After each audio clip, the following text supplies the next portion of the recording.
Tonight, Michael Horn joins me. He was on last month. We had discussed the Billy Meier material. Michael Horn has been researching the Billy Meier UFO contacts for over 25 years and is now the authorized representative for the book on the Meier case. And he also runs the website And Yet They Fly. Though he has long been fascinated with the amazing photos, films, and other still irreproducible physical evidence, Michael's main focus since 1988 has been on Meier's prophecy, his accurate scientific predictions, and otherwise. We're going to be doing a monthly show. I'm very excited about this, and the reason I asked Michael to come on the show to join me, once a month to go through the specific contact materials because there's so much of it, and it's really quite fascinating. I've been reading through it in preparation for the show. So each month we're going to be picking a particular contact. Tonight we start with contact 251. You can go to theyfly.com/articles/contact_251.htm. The link is right here on Achieve Radio. You can click it, you can print it out, you can follow along, whatever you choose to do. So each month I'll be posting the show material that we'll be discussing for the month, and you guys can go ahead and go through it if you'd like. You can call in with questions. You can send questions in through the InQuick program here on Achieve Radio's homepage. We would be happy to take your calls and questions and go through them with you. There's a lot of material to cover, and I'm excited about it. I think it's going to be very interesting to see how this evolves. And Michael's here now to go through this and spend the next hour with me and all of you to talk about this incredible material and to go through and really get into the gist of it. So I'm excited, and I hope you are too. So welcome, Michael. Thanks for being here. Hi, Hillary. Thank you very much for having me on again. I'm going to have to start rereading everything in order to be as caught up as you are, probably. Well, I'm sitting here going through, this is a very big contact, actually. It's quite fascinating, and I think I've gotten myself into quite an interesting predicament here with having to go through this material. But, Michael, I had such a great conversation with you last time. The energy of the show was really great. We had a lot of positive feedback from listeners regarding the show that we did together. So I'm excited to just have you back on to get into the material, to get in the gist of it. People who are interested in last month's show can go to my archives. They're free. They always will be on Achieve Radio here. And listen in, because he kind of got into some of the, preliminary questions and answers, the Q&A for, the material in itself. But we're going to kind of skip that and just go right into the meat of it and really get into the good stuff. And if we go too fast, or if you think that, maybe we're in over our heads, or you guys just don't quite know what you're listening to, that's okay. Just listen, follow along. You can go back into the archives. You can listen again. You can print out the contact. They're free. They're on Michael's website. You can go in anytime you like. You can follow along online while we're doing the show. Whatever calls to you. My intention with this show is to just have a great, fun conversation about the material and to kind of give it in layman's terms so we can talk about it so that everybody has an opportunity to understand. So thanks, Michael. So where do we start? 251. Want to give kind of an introduction to the contact here and let people know what we're jumping into? Sure. Contact 251, the greater body of it is information that pertains to our very distant past and the origins of extraterrestrial races as well. And it covers history that we actually, to be just as blunt as can be, have no way at this point of being able to validate or dismiss. It's simply information, I always say, according to the information in the case. And it carries through, we might say, current time and into the future. I think it goes up to year 3999. And what we have here is at first in the contact, some things are, explained back to Meier about the photography, the filming that he's done, and how and why they move their ships in funny ways for those kind of opportunities, how and why a worldwide controversy needed to be provoked for as many people as possible so that those people who were going to start thinking about this would get into it, even if they were getting in, some of them as skeptics or not. So it's a huge contact with tons of information that I certainly haven't memorized. So we'll have to go through it together.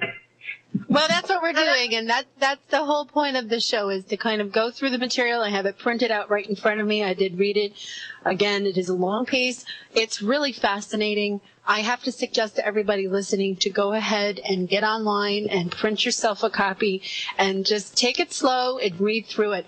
In the beginning of the contact, and now I'm new to reading through Billy's work. I have not read through it before, having really talked to you, Michael. So this is kind of all new for me, but it's also very fascinating because as a radio host, as somebody who's researched and written for a long time, I have absolutely found little tidbits here and there through the UFO industry and how, people present information, but never have I found something quite so intriguing to the point where it just makes sense. It's a logical type of transcription, and the history that Billy goes into with the genetic manipulations and so on and so forth of the human race is just quite fascinating. And to be honest with you, with every day we see some kind of headline in the news saying that they found something, or they've been able to genetically mutate, or manufacture something here and there that changes humanity or changes disease or whatever, and some of it's used for good and some of it's who knows, but the point is that we have science validating the fact that this art is true, that it's real, it's not some kind of science fiction nonsense. And it's interesting to kind of have that perspective when you're reading this, because if we can do it now, who knows what was really going on billions of years ago, as this material suggests, that we had very conscious and civilized, life on this planet that had come from other star systems. And we're going back to other star systems, and we do that now. We travel to Mars, when we intuitively take a look at this material. I know Billy's material is very linear, it's very mental. Somebody had commented on that Billy usually uses a lot of mental powers, I guess, or some kind of interaction, and I'm very intuitive. Well, I am a woman, so I guess that's appropriate.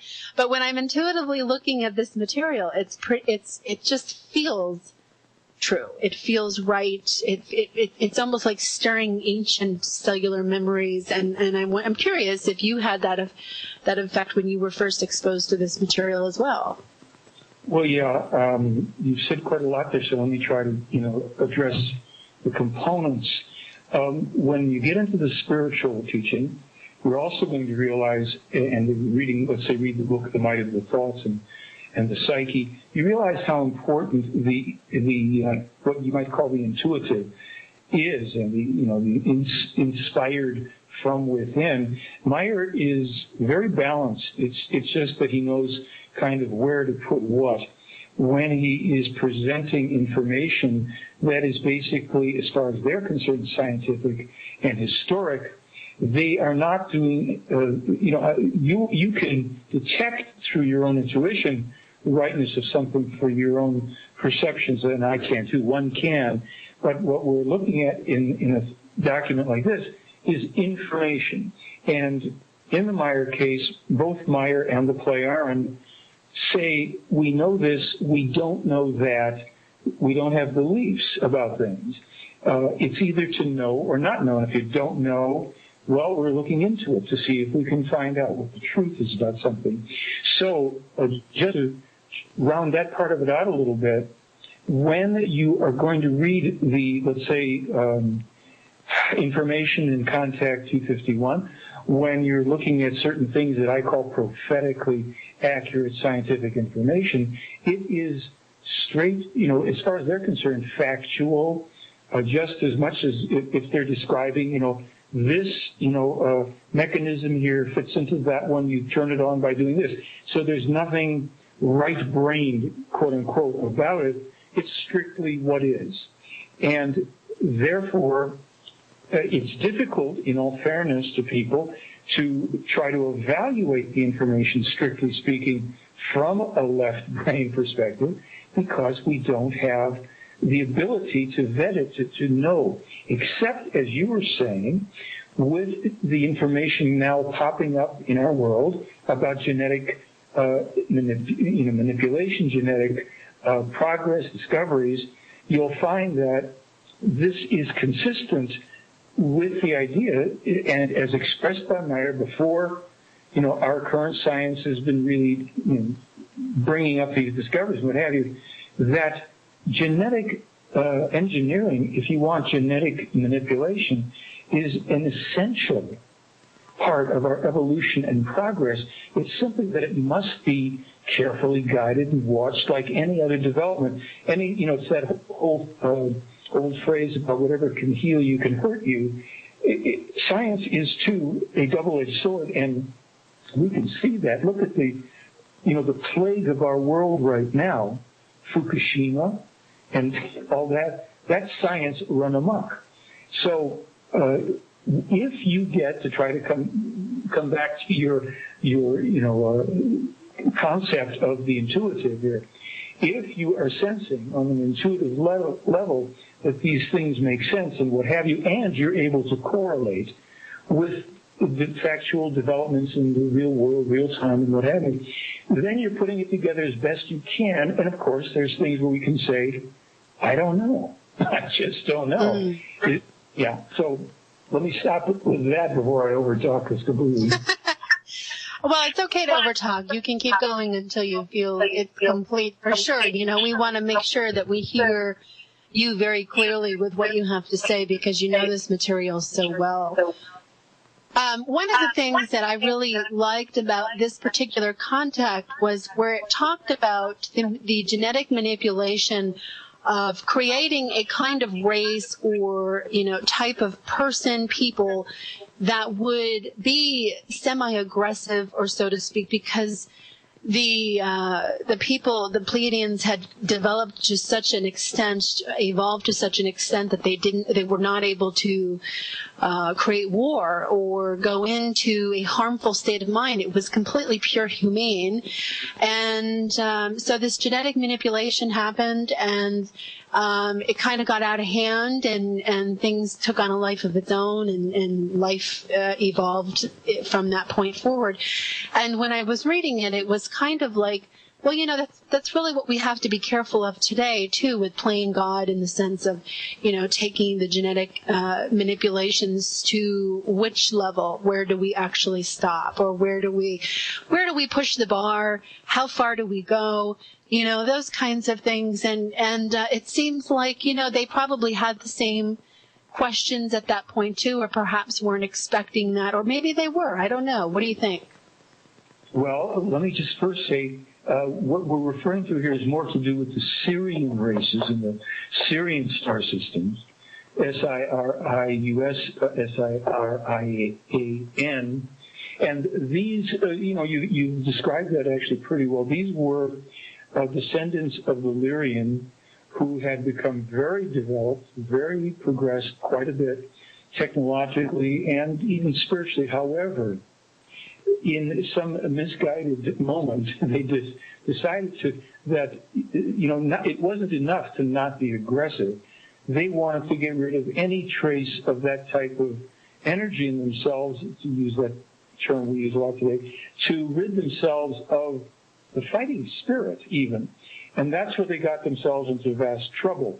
And that's where people who are, just to generalize here, if you get a little too vegged out, being that is, if you're overly vegetarian and you decide you have to be a super vegan or breatharian, Atarian, or whatever, understand that the balance that we must have inside ourselves, and this was lost on these highly developed people back then, we have to maintain a certain degree of the quote-unquote the negative, or the capacity to fight, which isn't negative in that sense. It's just like we think of any violence or, any kind of form of fight.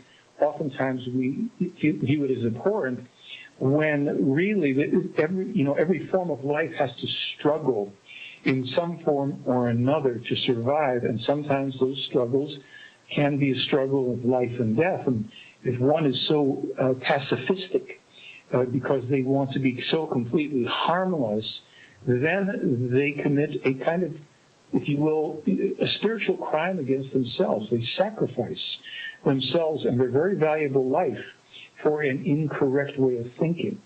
And the Syrians, because they had, taken out of themselves this type of healthy aggression that could be, just in self-defense, the fighting spirit, when they started to become prey or attacked by other very overtly hostile races, they quickly realized we made a mistake here. And what they did is they genetically engineered a human race to be willing warriors for themselves. And they made two main modifications to their genetics. They upped their propensity for fighting, for violence and aggression significantly, cranked that puppy up, and they lowered their lifespan down to 100 years or less, because they weren't stupid. They realized that while they were having to rebalance their own races, and it would take time to get this genetic thing straightened out for themselves, they did not want to have a warrior race who, after having served their purposes, said, we don't need these guys we're working for, and to overthrow them. So this is what led this, cause and effect. This is, just about the main operating law of our universe. So it came into great operation here because, first these people become very highly developed technologically and spiritually. They go too far in their concept of what is spiritual. They just want art and beauty and spiritual learning, and let's get rid of any trace of hostility, nastiness. Now they're, victims, if you will. So that's the effect of going too far in that direction. Now they have to rebalance. In the interim, they have to genetically modify a race that'll be rough and ready to go, and let's go do it. And in so doing, then they set in motion also a consequence of, well, when the job is done, we become the next mark. That's not so good. So what happens? That's spiritual heavy breathing from my friends out there. We're now just like the Syrians. Everything's just nice. So what happens is they have a polarized conflict going on in consciousness among themselves as these highly developed Syrians, because a big faction, of their ruling body, however that was, said, hey, we don't need these guys anymore. They're really a bunch of brutes and barbarians. They could be dangerous to us. And the other faction says, well, it ain't very spiritual to just go wiping out a bunch of people either, this is obviously, have we learned anything? So they were polarized in, do them in, let them be, do them in, let them be. And one night, I think it speaks of one night that these, one faction of these creator overlords took huge numbers, maybe millions of these people in gigantic ships and fled, just got them together and headed away from the Syrian star system as fast as they could. And this set in motion lots of other dramas, some of which we are still today working to overcome, which is, of course, in terms of the genetic manipulation done to our distant forefathers, because some of our distant forefathers were those genetically manipulated peoples who, in this great excursion, this rush through space to get away from those who would, destroy them all, they fled and they managed to get into another part of the galaxy where there was at the end of a spiral arm of the galaxy, there was a solar system with a few habitable planets, and they settled on 3 planets. with these genetically manipulated peoples. Now, it's told in greater detail and much more accurately than I'm doing it, but I'm giving you a kind of an overview so that you understand that this is kind of, in this context, a lot of the premise here. It deals with a lot of this. And what happened was they settled on, as I mentioned, 3 planets in our solar system. One of them has been historically and in myth referred to variously as Phaeton, Molona, Melbeck, etc.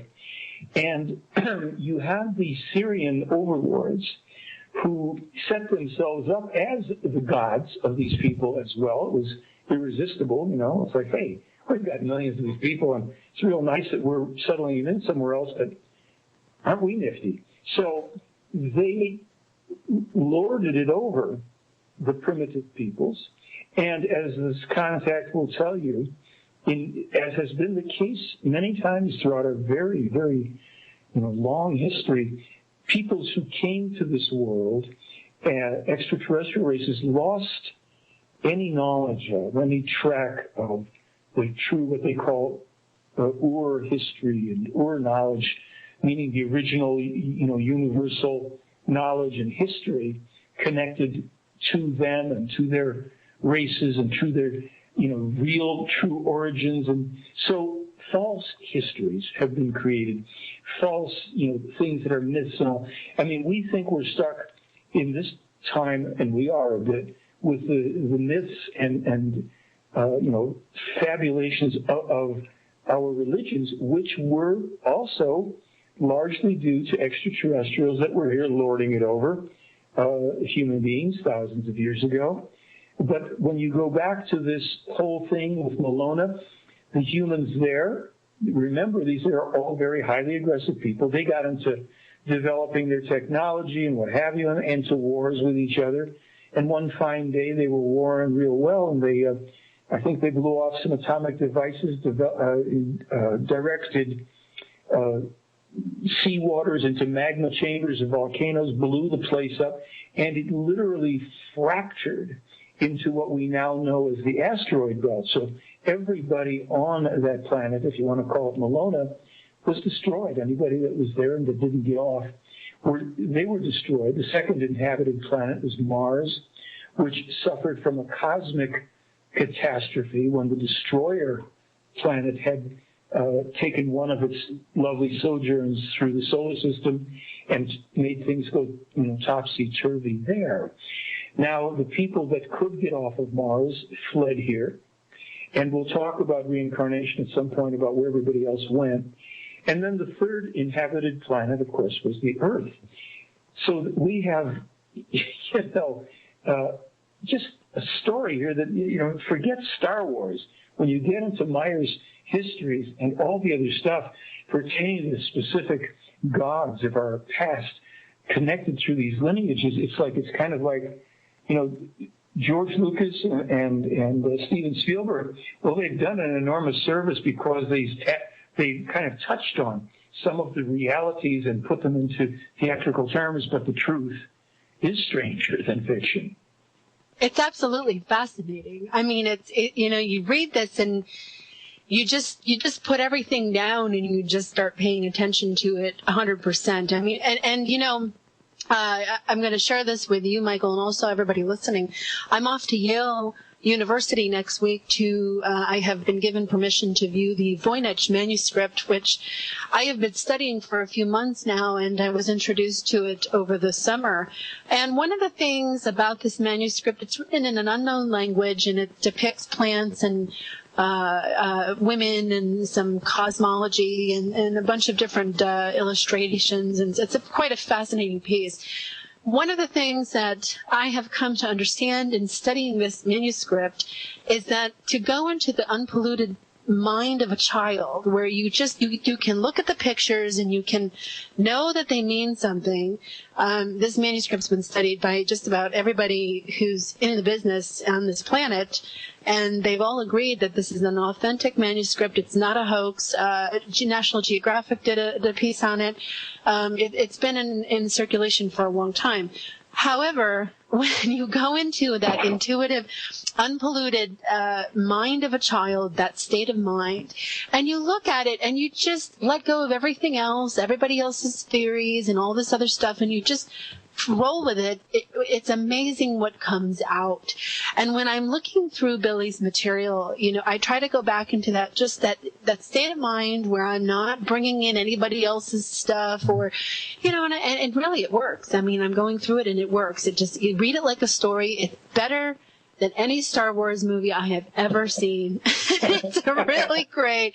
I love that you said that, because that's exactly how it feels, like some kind of and it flows and it makes sense, and it's in order, and it's like this man has taken this information and written it down, and you just can't make it up. That's how I look at it. You just cannot sit here and just do pages and pages and pages after pages. I mean, how many books did he do, Michael? How many books total are there of his material? Well, Billy has written at this point over 50 books. He's well over 26,000 pages total of information and writing and what have you. Again, hand typed out at 60 words per minute or more by one-armed man who also is the source of the most abundant, highest quality, still irreproducible UFO evidence. So, he never contradicts himself. We don't find false information. We don't find hoax stuff. And this is the beauty of going back through the information and showing the new corroborations that keep on popping up. That science says, new discoveries, and then we go, well, Meyer wrote that. Those details, sometimes the same words, 20, 30, 40, 50 or more years ago specifically. And this is part of the headache of trying to bring this work out into the world, where people are so bombarded by illusion, fantasy, science fiction, irrelevancy, and entertainment, that something that is so monumental, it will pass by too many people. There are too few. People are going to say, well, wait a minute, run that by me again? What are you talking about? So this is indeed the challenge, if you will. This is the challenge of the Meyer case.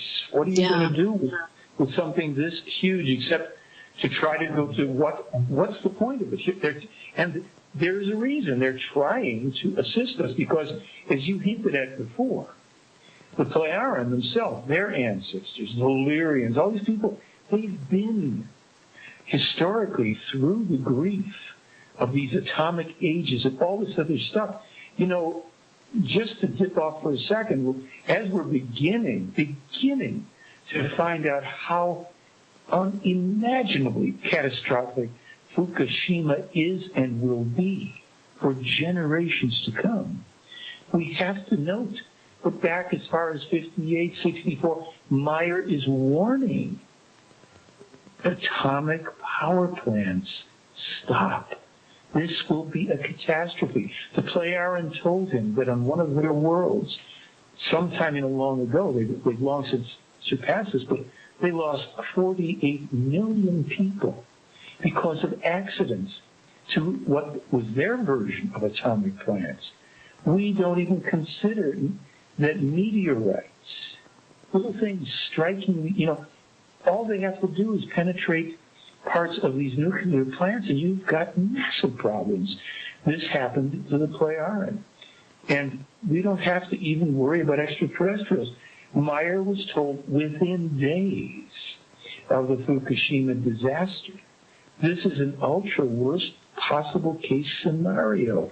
Now, it is already, new particles have already been detected by the Pleiaren within a week of that disaster in Europe, Central Europe, Northern Europe. This stuff has killed, right now, folks, get off of sushi. It just isn't, we're now seeing things, if we can grasp this, we are getting histories of our ancestors and forefathers about whom we otherwise know nothing. So there's a reason for it. Well, the indigenous that I work with talk about plate tectonics on the planet and how they have shifted over the billions of years, and how the maps and things that their ancestors have kept track of show this, and the fact that we're not done, it's still going to shift and change and move. And when these power plants are on fault lines or near fault lines, or even not near fault lines, and we have some kind of major plate shift, we're looking at some, exactly what you just talked about. So it doesn't seem that people who are in position to put these kinds of things into effect really take into account the long-term effects. It always seems to be based on profit, short-term success, political, industrial type agendas and so on and so forth. They haven't really moved into that higher state of consciousness yet. We're taking from the earth and depleting resources really is a factor in humanity's survival. The planet will be fine. The planet will be moving on and doing its own thing unless, of course, we destroy it, like by infusing the magna with seawater and going into these idiotic type things where we just don't think about the consequences, or we have capabilities to move off planet, which, by the way, we do. NASA has privatized. We have all these companies doing private loads to Mars. Nobody knows what's being transported up there. There's rumors that they're building colonies up there, that they're already making plans to move people off planet. Why? I mean, who's got the inside scoop? When you think about it, we have to remember, I think, really important that we remember as human species on this planet, all of us together, that we are not invincible.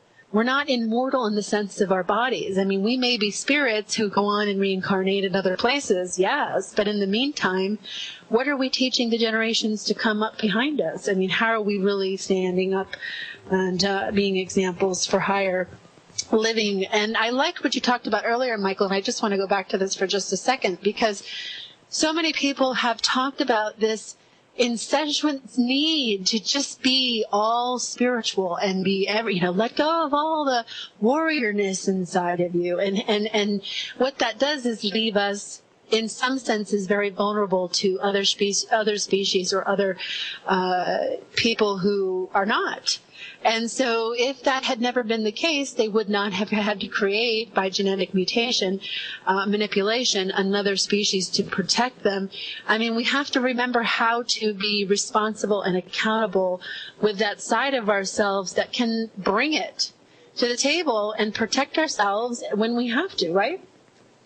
Well, yeah, and you don't even have to, yet take it to the point of the extraterrestrials. Let's address a lot of what you said, if possible.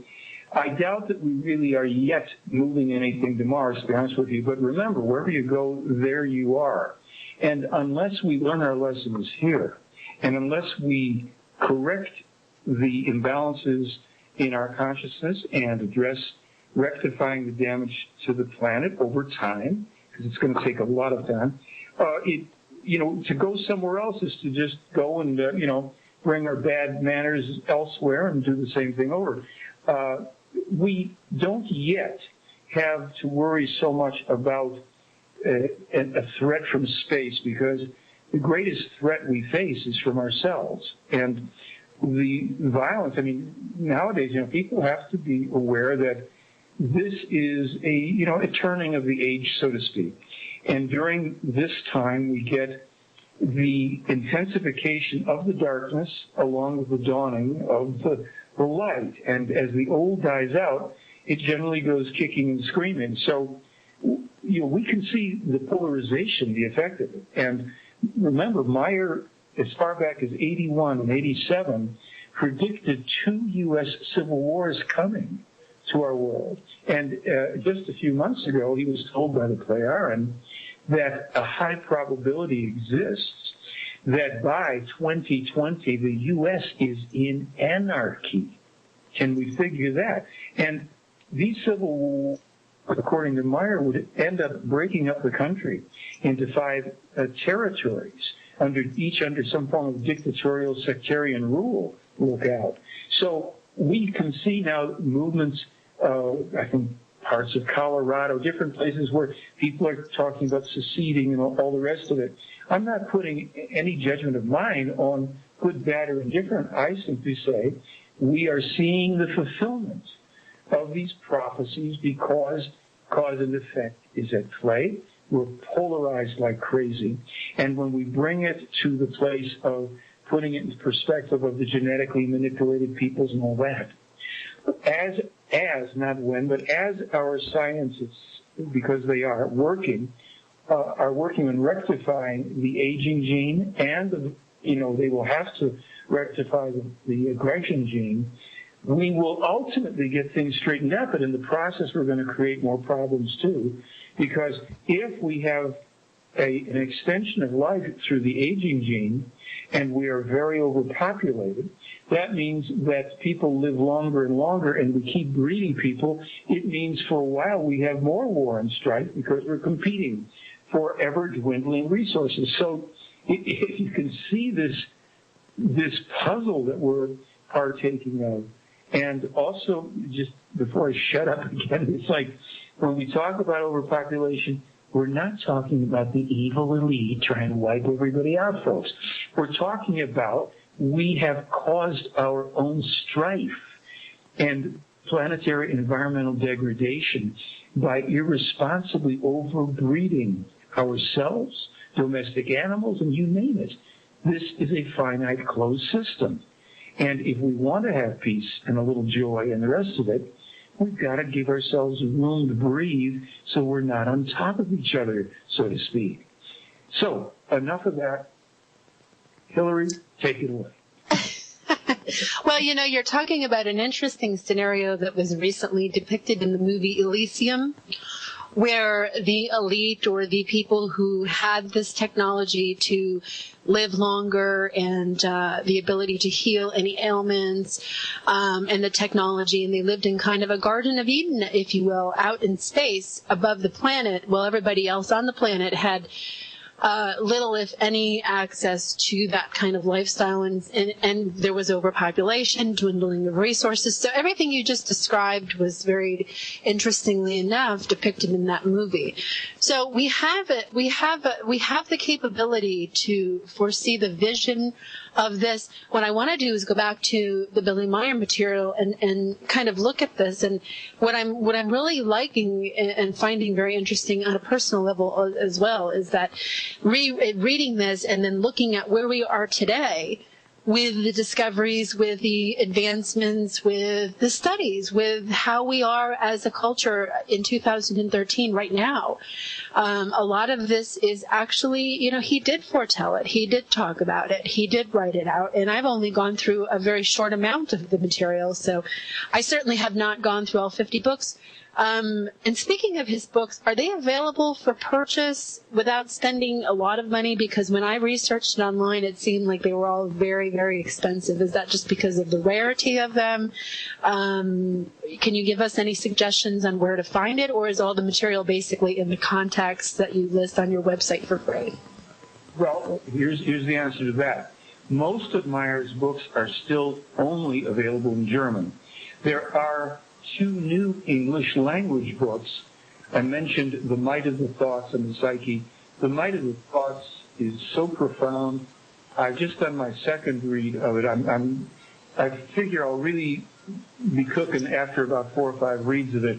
It is just brilliant of how the mind works, how thoughts work, how the conscious and unconscious mind are affected. I mean, things that our psychiatrists and psychologists don't even know about.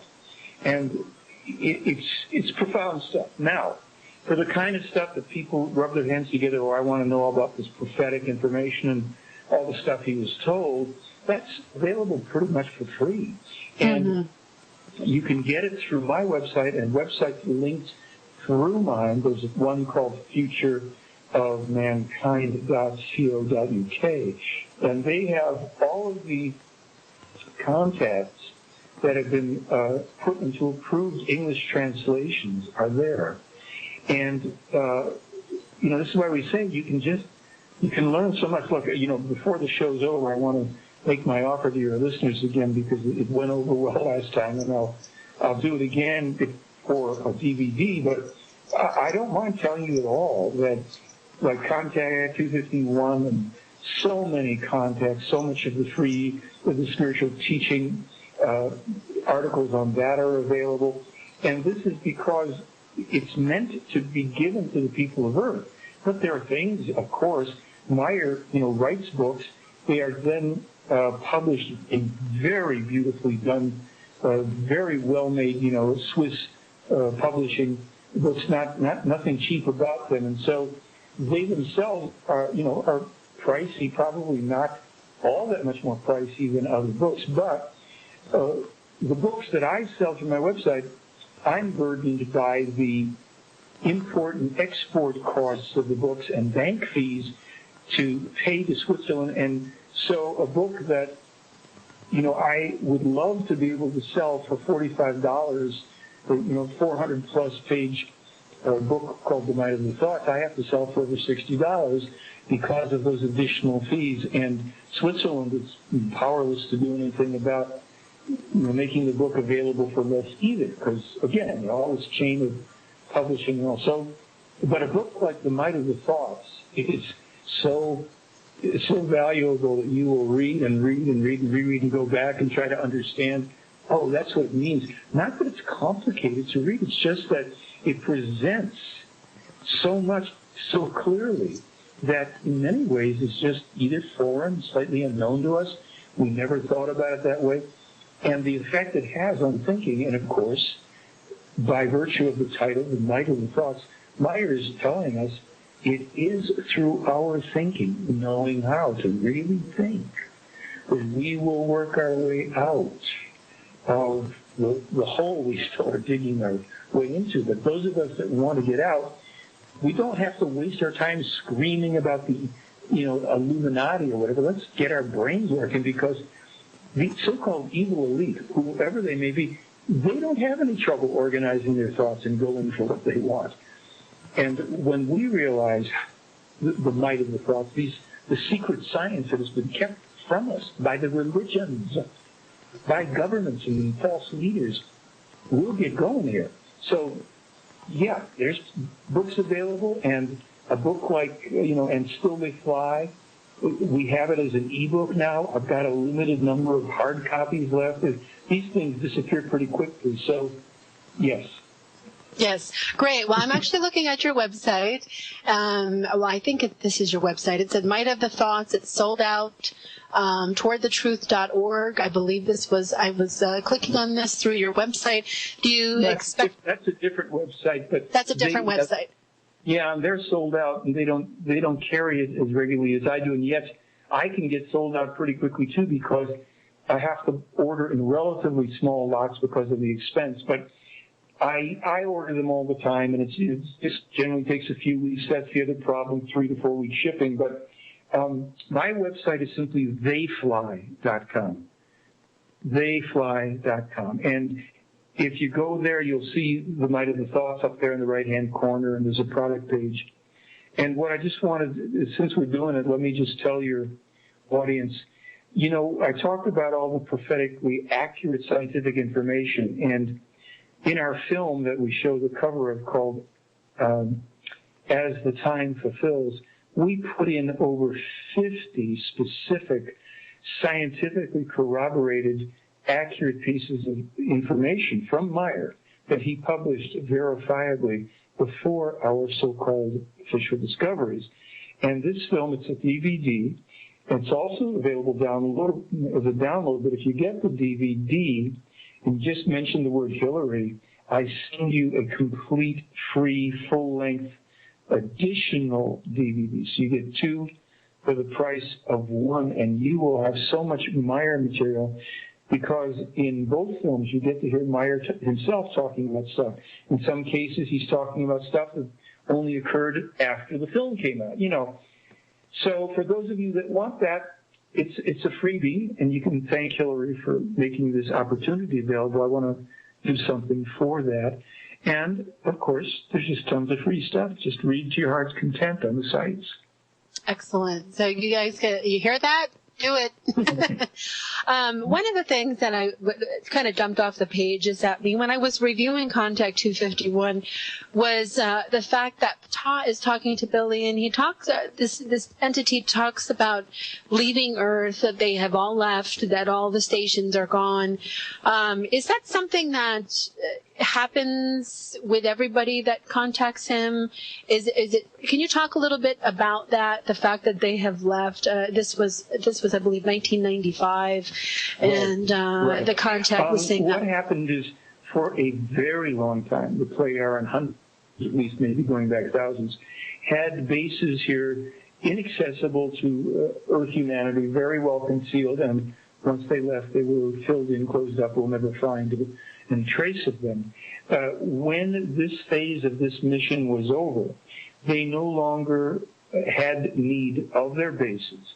And because they have the technology, obviously the visibility whenever they want them, virtually instantaneously now, they didn't need the bases, which were also used for monitoring many things on Earth. And they had crews of people who had different tasks in terms of keeping their eyes on certain things, and to have them on the planet was useful, obviously. Once that was no longer necessary, they officially withdrew from those bases, and so their visits to Meyer are done on as needed basis or as desired. They still have their telemeter or telemeter discs circling the Earth, monitoring everything. That's what visited me in Brazil in 2011, within about 20 feet of me, one of their small telemeter discs. And at some point, maybe I'll put up the photograph taken by someone else in Switzerland years ago in daylight of these small discs that glow, even in broad daylight, they glow quite brightly. And those are unmanned, of course, they're very small, but they have all sorts of monitoring functions, and their technology is extremely high.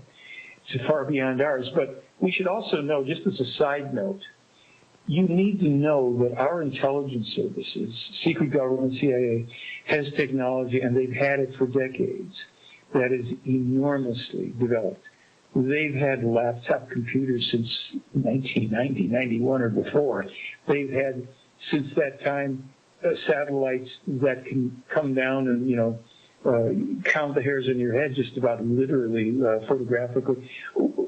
The secret military stuff has existed, and it's kind of parsed out when we get new technology into our commercial world. That stuff has already existed with the black projects for a long time. They have some anti-gravity craft. Most sightings, but not all, are secret military. These so-called abductions, same thing. So there's always this kind of thing, and Meyer's not really allowed to say too much about it because it's very terrestrial. It's our things here, and they're not trying to get into overtly calling out too many specifics, except to say, they just simply said, your CIA possesses technology and weaponry your armed forces would envy. So all of these things are just swirling around in my mind as part of this whole thing, this whole drama. This surely must have taken over your life, Michael. Did you realize what you were getting into when you decided to stand up for Billy and be his spokesperson? Well, I didn't realize what I was getting into when I first found the material, except it really resonated. When I decided I wanted to be his spokesperson officially, I had already decided to stand up for him in the material several years earlier by challenging the skeptics who were always attacking him. I didn't realize, in direct response, I didn't realize quite the magnitude that this would take on, and, just how much, looking at the world taking on people who are skeptics and pseudoscientists, even if they have degrees, because they don't want to know. They come to try to disprove. They approach, this has got to be a hoax and I'm going to prove it is, rather than what is this and how can we determine if it's this or in a scientific way. I did not know it would be this much to do, and I'm kind of glad that I can do something with my time and energy at this stage of my life. It's been half my life. I mean, it's 35 years actually since I first walked into that bookstore and becoming familiar with the Meyer case. That's 35 years ago. And being, it's like a blink of an eye. And now, wow, this is half my life. And I've had many of the things that I've done in my life and can do, but this was so much calling the thing. I felt I've got to turn my attention as much as I can to this. So, no. Do you find now when you talk to people or when you're interacting with people that you are doing more defending about the material, or do you find that people have moved on into a kind of acceptance and they're more interested in talking about the prophecies and the material itself? Well, the people that I tend to come into contact with, so to speak, if you have any connection, are already much more on board with, well, okay, we know this is real. What about this? What about that? Tell me more, or how do I find out? When when I'm kind of traveling around or just in circulation, or I go online or whatever, I will encounter people who know nothing about this, and it's kind of fun for me to always try to figure out, how do I introduce this to people? Because, someone will say, well, what do you do? And I said, well, I'm involved with something very unusual. Are you sure you want to know? And well, tell me. I said, okay, well, you don't have to, there's nothing here to believe, but let me, and so depending on the person, I always look to find some kind of a way to come into explaining a little bit and saying, well, this is, and again, you may or may not think this is real, but if you have any questions, I'm glad to try to answer them. And I'm surprised that more and more people actually now are going, oh, that's interesting. I don't know when you actually follow up completely, but there's less initial, putting, hanging garlic around their necks when I'm around. So they seem to be able to handle that. There's something really? Okay, well, I'll look at it. It's a lot different than what I encountered in the earlier years, among the people who were not anywhere near knowledgeable about this field.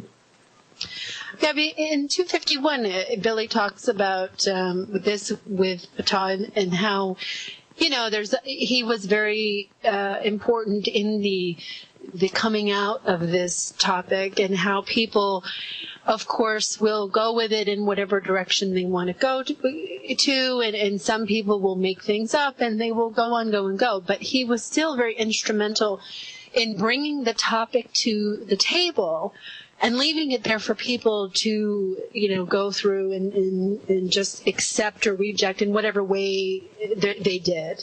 So how do you see yourself in this at this point? I mean, for me, I would imagine that the Pleiadians had this in their minds when they saw Billy working, that you would eventually come out onto the world stage as well. Don't you think that this was some kind of divine hand in it, that they are watching and that they know that you're doing this? Well, I don't know about divine hand. I mean, they know I'm doing it. They sent me information, specific information, through Billy. Getting stuck in a big mess that would have actually harmed all of our work in this, and they recommended, they told me what was actually going on that neither Billy nor I knew about, and they've commented on in some of the transcripts, and that's nice. I mean, you don't do it for the sake of people going, oh, nice boy, pat, pat, pat.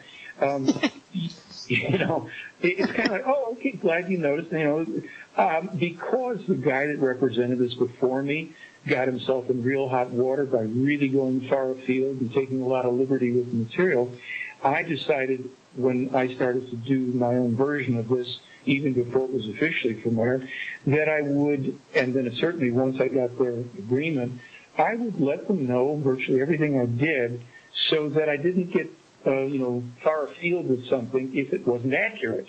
I'm entitled to my own opinions. I'm not paid by them, all that stuff. So, and there's stuff I go, I don't know if it's true or not. Do I contact 251? It's fantastic.